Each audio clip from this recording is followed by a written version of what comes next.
Hello. आज आपण अर्धसूत्री विभाजन किंवा मायोसिस काय असतो हे समजून घेण्याचा प्रयत्न करूया. तर आपण सुरुवात करूया जनक पेशी किंवा जर्म सेल पासून. आपल्याला तर हे आधी माहिती आहे, ही पेशी अशी एक पेशी आहे जी सूत्री विभाजन किंवा मायटोसिस मध्ये जाऊन इतर जनक पेशी तयार करू शकते किंवा अर्धसूत्री विभाजनामध्ये जाऊन युग्मक किंवा गॅमिट्स तयार करू शकते. तर ही आहे आपली जनक पेशी. आता आपण यात केंद्रकावरण किंवा न्यूक्लिअर मेम्ब्रेन काढूया. हे केंद्रकावरण मी थोडंसं मोठं काढलं आहे कारण आपल्याला त्यामध्ये असलेल्या गुणसूत्रांबद्दल बोलायचं आहे. आणि आपण इथे एक सेंट्रोझोम सुद्धा काढूया जो एक महत्वाची भूमिका बजावतो. आणि आपल्याला हे पण माहिती आहे की प्रत्येक सेंट्रोझोम मध्ये 2 तारा केंद्र किंवा सेंट्रिओल्स असतात. तुम्ही जर सूत्री विभाजनाचा व्हिडिओ पाहिला असेल तर त्यामध्ये आपण अशा एका पेशीवर लक्ष केंद्रित केलं होतं ज्यामध्ये 2 गुणसूत्रे होती किंवा समजातीय गुणसूत्रांच्या 2 जोड्या होत्या ज्या प्रत्येक पालकाकडून एक आली होती. पण या व्हिडिओसाठी अशा एका प्रजातीवर लक्ष केंद्रित करू जो मनुष्य नाही, म्हणजे ज्यामध्ये 23 गुणसूत्रांच्या जोड्या किंवा 46 गुणसूत्र नाहीत. आपण अशा एका प्रजातीवर लक्ष केंद्रित करू ज्याची द्विगुणित गुणसूत्रांची संख्या 4 आहे. म्हणजे आपण असं समजूया की या पेशीमध्ये वडिलांकडून 2 गुणसूत्रे आली आहेत. तर ती आपण आता या निळ्या रंगात काढूया आणि आपण ती त्यांच्या क्रोमॅटिन स्वरूपात काढूया, म्हणजेच ती विस्कटलेली आहेत. तर कदाचित वडिलांकडून एक लांब गुणसूत्र आलेलं असेल आणि एक लहान गुणसूत्र आलं असेल. आणि या पेशीमध्ये आईकडून सुद्धा 2 गुणसूत्र आलेली असतील. ते पण आपण एक लांब आणि एक छोटं असं काढूया. पण लक्षात ठेवा काय, आपण या गोष्टी खूपच सोप्या करून शिकतो आहे ज्यामुळे आपल्याला समजायला सोपं होईल. म्हणजे या पेशीची द्विगुणित गुणसूत्रांची संख्या 4 आहे. आणि ही कोणती पेशी आहे, तर ही जनक पेशी किंवा जर्म सेल आहे. आता पुढे काय होईल, तर ही पेशी इंटरफेस मध्ये जाईल. इंटरफेस मध्ये काय होतं, तर इंटरफेस मध्ये ही पेशी वाढते आणि त्याच्या DNA आणि सेंट्रोझोम्सची प्रतिकृती बनवू शकते. म्हणजेच आपल्याकडे वडिलांकडून आलेलं एक लांब गुणसूत्र आहे, ते त्याची प्रतिकृती बनवेल आणि काहीसं असं दिसायला सुरुवात होईल आणि ते एका गुणसूत्र बिंदूवर जोडलेलं असेल. पण लक्षात ठेवा काय, त्याची प्रतिकृती झाल्यानंतर हे अजूनही एकच गुणसूत्र आहे. यात दुप्पट जनुकीय माहिती आहे, म्हणजेच या गुणसूत्रांनी त्याची एक प्रतिकृती बनवली आहे आणि ते दोन्ही एका गुणसूत्र बिंदूवर जोडलेले आहेत. पण हे पूर्ण मिळून एकच गुणसूत्र आहे आणि ते आता 2 अर्धगुणसूत्री जोड्यांचं बनलेलं आहे. आणि यानंतर आपण वडिलांकडून आलेल्या या छोट्या गुणसूत्राची जोडी बनवूया.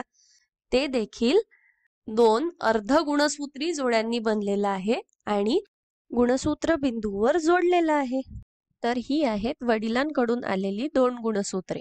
यामध्ये DNA ची मात्रा दुप्पट आहे, पण यात तीच माहिती आहे, फक्त या माहितीची हुबेहूब दुसरी प्रत किंवा डुप्लिकेट यामध्ये आहे. हीच गोष्ट आईकडून जे गुणसूत्र आलेलं आहे त्याबाबत घडेल. म्हणजे ते गुणसूत्र जे तुमच्या वडिलांकडून आलेल्या या गुणसूत्राशी समजातीय असेल ते स्वतःची एक प्रतिकृती बनवेल आणि ते 2 अर्धगुणसूत्री जोड्यांनी बनलेलं असेल आणि गुणसूत्र बिंदूवर जोडलेलं असेल. हीच गोष्ट या छोट्या गुणसूत्राबाबत पण होईल जे समजातीय आहे वडिलांकडून आलेल्या या गुणसूत्राशी.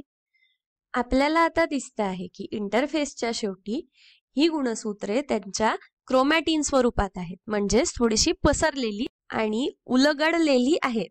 आणि सेंट्रोझोमनी सुद्धा त्याची एक प्रतिकृती बनवलेली आहे. आता आपण तयार आहोत. खरं तर ही पेशी आता सूत्री विभाजनासाठी किंवा अर्धसूत्री विभाजनासाठी तयार आहे. पण आपण आधीच जसं म्हटलं की या व्हिडिओमध्ये आपण अर्धसूत्री विभाजन पाहणार आहोत. तर आपण या पेशीचं अर्धसूत्री विभाजन कसं होईल हे बघूया. अर्धसूत्री विभाजन किंवा मायोसिसच्या पहिल्या टप्प्याला आपण पूर्वावस्था 1 किंवा प्रोफेज 1 असं म्हणतो. चला तर या अवस्थेमध्ये काय होतं हे पाहूया. आपण सुरुवात करूया पेशीपासून.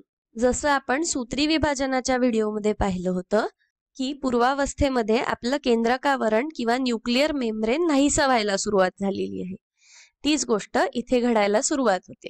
आपलं केंद्रकावरण नाहीसं व्हायला लागतं आणि काही गोष्टी स्थलांतरित व्हायला सुरुवात होते. हे दोन सेंट्रोझोम पेशीच्या विरुद्ध टोकांना जायला सुरुवात होते. अर्धसूत्री विभाजनाची पूर्वावस्था जवळपास सूत्री विभाजनाच्या पूर्वावस्थेसारखीच असते. सूत्री विभाजनामध्ये गुणसूत्रांचं वलीभवन किंवा कंडेन्सेशन झालं होतं, तेच इथे सुद्धा होईल. हा DNA जो त्याच्या क्रोमॅटिन स्वरूपात होता तो त्याच्या गुणसूत्र स्वरूपात यायला सुरुवात होईल. ही आहे आपली वडिलांकडून आलेली गुणसूत्रांची जोडी आणि ही आहे आपली आईकडून आलेली गुणसूत्रांची जोडी, आणि हे दोन्ही जोडलेले आहेत त्यांच्या गुणसूत्र बिंदूवर. आता तुम्ही विचार करत असाल की मी हे एकमेकांवर थोडेसे पसरलेले का काढले आहेत, तर हे एकमेकांवर पसरल्यामुळे खूपच आश्चर्यकारक आणि मनोरंजक गोष्टी व्हायला सुरुवात होते. पण आधी आपण हे दोन छोटे गुणसूत्र काढून घेऊया. बरं, आता हे आवश्यक नाही की वडिलांकडून आलेले गुणसूत्र नेहमी डाव्या बाजूलाच असतील किंवा आईकडून आलेले गुणसूत्र नेहमी उजव्या बाजूलाच असतील. यांची जागा कोणतीही असू शकते. हे समजून घेण्यासाठी हे छोटं असलेलं निळं गुणसूत्र आता उजव्या बाजूला काढूया आणि हे गुलाबी गुणसूत्र डाव्या बाजूला काढूया. हे आपण एकमेकांवर पसरलेले नाही काढत आहोत, कारण कदाचित हे एकमेकांवर पसरू पण शकतात किंवा ही गोष्ट झाली नाही असंही होऊ शकतं. आणि ही गुणसूत्रे देखील त्यांच्या गुणसूत्र बिंदूवर जोडलेली आहेत. आणि पुन्हा एकदा या समजातीय जोड्या आहेत. आता DNA ची प्रतिकृती तयार झालेली आहे आणि या प्रत्येक गुणसूत्रामध्ये 2 अर्धगुणसूत्री जोड्या आहेत. म्हणजेच या पूर्ण समजातीय जोडीमध्ये आपल्याकडे 4 अर्धगुणसूत्रे आहेत. या संपूर्ण स्वरूपाला टेट्रॅड असं म्हणतात.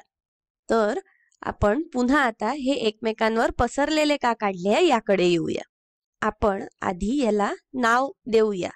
या अवस्थेला अर्धसूत्री विभाजनाची पूर्वावस्था 1 किंवा प्रोफेज 1 असं म्हटलं जातं. आता हे एकमेकांवर पसरल्यामुळे आपल्याला जनुकांचा पुनर्संयोग किंवा जेनेटिक रिकॉम्बिनेशन मिळू शकतं. आणि पुन्हा हा समजातीय पुनर्संयोग आहे, म्हणजेच ही समजातीय जोडी आहे. वडिलांकडून एक गुणसूत्र मिळालेलं आहे आणि आईकडून एक गुणसूत्र मिळालेलं आहे. हे वेगवेगळे DNA असू शकतात, पण ही समान जनुके आहेत. म्हणजेच आपण अजून सोपं करायचं म्हटलं तर या दोन्ही DNA वर एका विशिष्ट ठिकाणी, जे ठिकाणी या दोन्ही DNA मध्ये समान असेल ते कदाचित डोळ्यांच्या रंगाची माहिती देत असेल, किंवा कदाचित तुमचं व्यक्तिमत्व कसं असेल हे सांगत असेल, किंवा तुम्ही किती उंच असाल हे सांगेल. पण हे इतकं सोपं नाही. पण आपल्याला या उदाहरणावरून एक कल्पना येईल आणि आपण यांना एकमेकांवर पसरलेलं यासाठी काढलेलं आहे कारण आपल्याला बघायचं आहे जनुकांचा पुनर्संयोग कसा होऊ शकतो ते. चला तर आपण यांना थोडंसं इथे मोठं काढूया. हे आलं आपलं एक गुणसूत्र जे आपल्याला वडिलांकडून मिळालेलं आहे, जे गुणसूत्र बिंदूवर जोडलेलं आहे, आणि हे दुसरं गुणसूत्र जे आपल्याला आईकडून मिळालेलं आहे ते सुद्धा गुणसूत्र बिंदूवर जोडलेलं आहे. तर हा पुनर्संयोग इथे एका या बिंदूवर होऊ शकतो आणि हा पुनर्संयोग झाल्यानंतर ही गुणसूत्रे काहीशी अशी दिसायला सुरुवात होतात.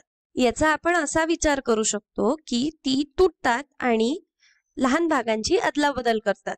म्हणजेच या वडिलांकडून आलेल्या निळ्या गुणसूत्राला या आईकडून आलेल्या गुलाबी गुणसूत्राचा एक भाग मिळेल आणि ते काहीसं असं दिसायला सुरुवात होईल.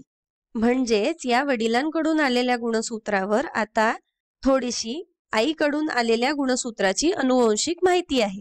आणि हीच गोष्ट आता या गुलाबी गुणसूत्राबाबत होईल. याला सुद्धा या निळ्या गुणसूत्राचा एक छोटा तुकडा मिळेल आणि हे दोन्ही जोडलेले असतील त्यांच्या त्यांच्या गुणसूत्र बिंदूवर. आता तुम्ही विचार करत असाल की हे असं का होतं, तर अर्धसूत्री विभाजनामध्ये पुनर्संयोग होण्याचं कारण आहे की आपल्याला भिन्नता हवी आहे. आणि हा पुनर्संयोग नेहमीच चांगला असतो असं नाही. काही वेळेस तो DNA मध्ये नको असलेल्या गोष्टींना सुद्धा कारणीभूत ठरू शकतो. पण हा पुनर्संयोग झाल्यामुळे आपल्याला भिन्नता किंवा व्हेरिएशन मिळतं. आपण यापूर्वी लैंगिक प्रजनन किंवा सेक्शुअल रिप्रोडक्शन बद्दल बोललो आहे. लैंगिक प्रजनन काय करतं तर लोकसंख्येमध्ये भिन्नता आणतं. जेव्हा वेगवेगळे शुक्राणू वेगवेगळ्या अंडपेशींमध्ये मिसळतात तेव्हा निसर्गात भिन्नता यायला सुरुवात होते. आणि नंतर समजातीय जोड्यांमध्ये सुद्धा या गुणसूत्रांची देवाणघेवाण होऊ शकते. आणि आपल्याला हे माहिती आहे की या गुणसूत्रांमध्ये वेगवेगळे जनुके आहेत जे तुमच्या वेगवेगळ्या शारीरिक वैशिष्ट्यांबद्दल सांगतात. आता आपण एक छोटंसं उदाहरण घेऊया. हे एकत्रीकरण झाल्यामुळे कदाचित इथे वडिलांकडून आलेल्या गुणसूत्रावर तुमचा डोळ्यांचा रंग कसा असेल याची माहिती असेल आणि तीच माहिती आईकडून आलेल्या गुणसूत्रावर पण असू शकते. म्हणजेच आईकडून आलेल्या गुणसूत्रामुळे कदाचित तुमच्या डोळ्यांचा रंग फिका असू शकतो किंवा वडिलांकडून आलेल्या गुणसूत्रामुळे तुमच्या डोळ्यांचा रंग गडद असू शकतो. पण आपण जनुके आणि गुणसूत्रांमध्ये गफलत करायला नको. जनुके हे तुमच्या वैशिष्ट्यांबद्दल बोलत आहेत तर गुणसूत्रे हे डीएनएचं संक्षिप्त स्वरूप आहे. तर अर्धसूत्री विभाजनाच्या पूर्वावस्थेमध्ये हे सगळं घडतं. म्हणजे गुणसूत्रांच्या समजातीय जोड्यांचं वलीभवन होतं आणि त्या एकमेकांवर पसरतात ज्यामुळे आपल्याला पुनर्संयोग मिळू शकतो. आता मजेशीर गोष्ट ही आहे की हा पुनर्संयोग कोणत्याही बिंदूंवर किंवा रॅन्डम पॉइंट्सवर होत नाही.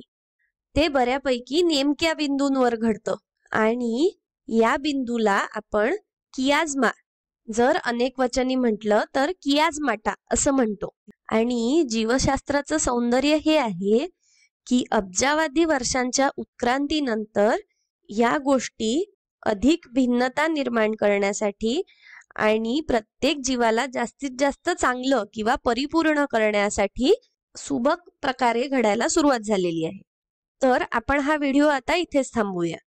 मला माहिती आहे की आपण अर्धसूत्री विभाजनाच्या पूर्वावस्थेपर्यंतच पोचलो आहे, पण आपल्याला गुणसूत्रांच्या पारगतीबद्दल सखोल माहिती मिळाली आणि आपण आता अर्धसूत्री विभाजनाचा पुढचा टप्पा बघायला तयार आहोत. या व्हिडिओसाठी इतकंच. धन्यवाद.